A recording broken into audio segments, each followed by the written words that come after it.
অবশেষে লাইসেন্স ফিরে পেল রাজধানীর মগবাজারের আদ্দিন মেডিকেল কলেজ হাসপাতাল। দর্শক, এই মুহূর্তে আমরা রয়েছি রাজধানীর আদ্দিন মেডিকেল কলেজ হাসপাতালে। লাইসেন্স ফিরে পাওয়ার পর এখানকার যারা কর্মী রয়েছেন তাদের মধ্যে উচ্ছ্বাস ছড়িয়ে পড়েছে। আমরা কিছুক্ষণ আগে আদ্দিন মেডিকেল কলেজ হাসপাতালে এসেছি এবং কর্মীদের সঙ্গে কথা বলেছি। তারাও বেশ উৎফুল্ল। বিশেষ করে আদ্দিন মেডিকেল কলেজ হাসপাতালের যারা বিদেশি শিক্ষার্থী তাদের সঙ্গে আমরা কথা বলেছি, তারাও বেশ উৎফুল্ল এবং তারা স্বাস্থ্য মন্ত্রণালয়কে এবং স্বাস্থ্যমন্ত্রীকে ধন্যবাদ জানিয়েছেন। একটু যদি আপনাদেরকে বলে রাখি, 6 নবজাতকের মৃত্যুর ঘটনায় দীর্ঘ 1.5 মাস পর কিন্তু আদ্দিন মেডিকেল কলেজ হাসপাতালের এই লাইসেন্স ফিরিয়ে দেওয়া হলো। 6 নবজাতকের মৃত্যুর ঘটনায় লাইসেন্স বাতিল করা হয়েছিল এই হাসপাতালটির। এর পর আমরা দেখি যে লাইসেন্স বাতিলের পর এই হাসপাতালটির চিকিৎসা সেবা একেবারেই বন্ধ হয়ে যায়।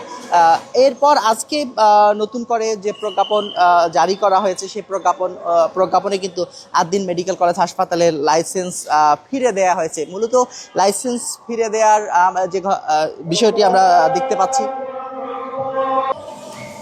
যেমনটি বলছিলাম যে লাইসেন্স ফিরে দেবার পর সরকার 3টি শর্ত জুড়ে দিয়েছে আদ্দিন মেডিকেল কলেজ হাসপাতালকে। সেই শর্তগুলো হচ্ছে: the medical practice and private clinics and laboratories regulation ordinance 1982 এর বিধান যথাযথভাবে প্রতিপালন করতে হবে। লাইসেন্স শর্ত অনুযায়ী প্রয়োজনীয় ডিউটি চিকিৎসক ও নার্স নিয়োগের প্রক্রিয়া দ্রুত সম্পূর্ণ করতে হবে এবং লাইসেন্সের কোনো শর্ত ভবিষ্যতে লঙ্ঘিত হলে সরকার ক্ষমতাপ্রাপ্ত কর্তৃপক্ষের মাধ্যমে আইনানুগ ব্যবস্থা গ্রহণ করতে পারবে, এমনটি কিন্তু প্রজ্ঞাপনে দেয়া হয়েছে। যেমনটি বলছিলাম যে 3টি শর্ত কিন্তু জুড়ে দিয়েছে সরকার, যার ফলে আবার যদি এই শর্তগুলো পূরণ করতে ব্যর্থ হয় তাহলে সরকার আবারও সিদ্ধান্ত নিতে পারবেন, তেমনটি কিন্তু আমরা জানতে পেরেছি। সব মিলিয়ে আমরা যেটি বলছিলাম যে যখন এই খবর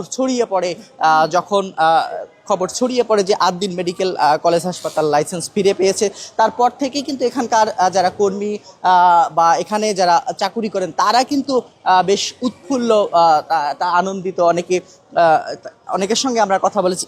দর্শক, যেমনটি বলছিলাম এবং যেমনটি দেখাচ্ছিলাম, যারা এখানে কর্মরত রয়েছেন তারাও কিন্তু বেশ উৎফুল্ল এবং আমরা যেটি দেখতে পাচ্ছি যে ঊর্ধ্বতন কর্তৃপক্ষ যারা রয়েছেন তারা কিন্তু এখানে আসতে শুরু করেছেন এবং আমরা যেটি এর আগেও দেখেছিলাম যে আদ্দিন হাসপাতালের যে অ্যাম্বুলেন্স সার্ভিস সেটি কিন্তু সক্রিয় ছিল এবং সেটি সচল ছিল। এই হাসপাতালে যারা বন্ধ থাকার পরেও কিন্তু অনেক রোগী এখানে চিকিৎসা নিতে আসছিলেন, তাদেরকে রাজধানীর বিভিন্ন হাসপাতালে এখান থেকে নিয়ে যাওয়ার জন্য এই অ্যাম্বুলেন্সগুলো কিন্তু চালু ছিল, তেমনটি কিন্তু আমরা বিভিন্ন সময় দেখেছিলাম।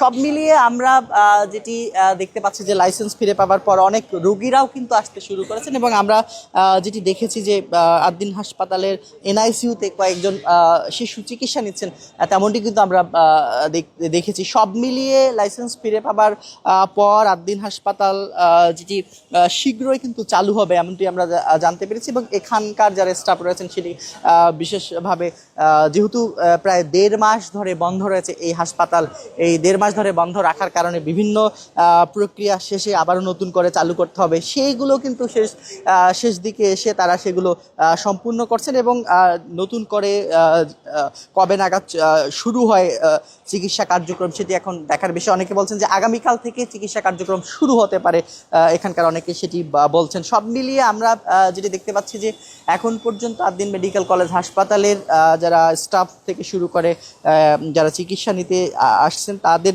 আনাগোনা কিন্তু লক্ষ্য করা যাচ্ছে এবং যারা এখানে কর্মরত ছিলেন তাদের মধ্যে বেশ উদ্দীপনা কিন্তু আমরা লক্ষ্য করেছি। তো দর্শক, এই ছিল এখন পর্যন্ত রাজধানীর আদ্দিন মেডিকেল কলেজ হাসপাতাল থেকে লাইসেন্স ফিরে পাওয়ার পর সর্বশেষ পরিস্থিতি।